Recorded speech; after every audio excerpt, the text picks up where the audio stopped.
If your shop feels like a scavenger hunt, you've got a storage problem. You know the feeling. You reach for a screwdriver, but it's not where you thought. You need a handful of screws, and the coffee can full of miscellaneous hardware isn't helping. Or maybe you're tripping over boards leaning against the wall. Yeah, storage isn't glamorous. Nobody brags about their shelving at a barbecue. The truth, good storage keeps you building, moving forward. Bad storage sucks your time and energy. Today, we're going to fix that. Tool storage. Let's start with tools. Every shop, big or small, wrestles with where to put them. And there's no one perfect system. The real answer is usually a mix. Drawers and tool chests. They're great when you want dust-free storage. Wrenches, sockets, and pliers all love living in drawers. The chests make a great visual presentation. The downsides? Those chests can be expensive. You're always opening and closing something.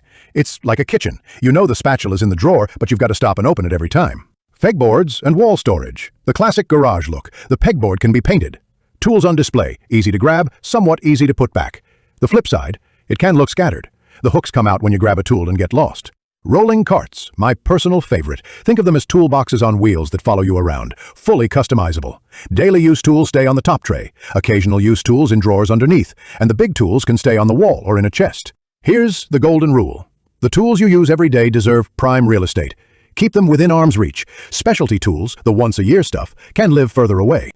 Small parts storage. Now, let's talk about small parts, the bane of every maker's existence. Coffee cans, jelly jars, random boxes. They all sound good until you're digging for an 8-wood screw in the middle of a project. Better options. Organizer boxes with removable bins. My favorite is the Stanley STST14710. Bright yellow bins, easy to carry, and you can grab just the parts you need. Take one bin, take the whole box, your choice. I made my own Sortimo to store my organizers, or they can be stacked. Drawer cabinets. Those plastic towers with dozens of tiny drawers. Perfect for resistors, capacitors, washers, or hardware you don't use every day but still need sorted. Clear jars and open bins. Great if you like to see everything at a glance. The glass jars break when dropped. Tip: label everything. Doesn't matter if it's fancy with a label maker or scribbled in Sharpie on masking tape.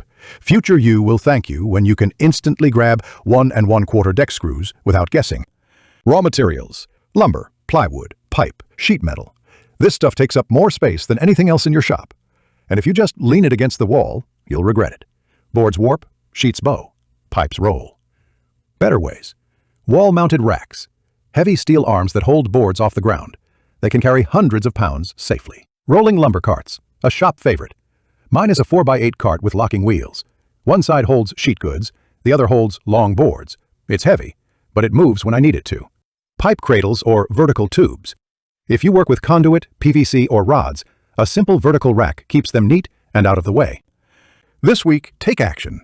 Build a rack, hang a pegboard, or grab some organizers and finally sort that pile of screws. Your workflow will improve. And stick around, because in episode 5, we're talking about your very first tool set. What you actually need, what you don't, and how to avoid wasting money. It's one of the most important decisions you'll make starting out. I'm Sparky. See you soon in episode 5. Sparky out.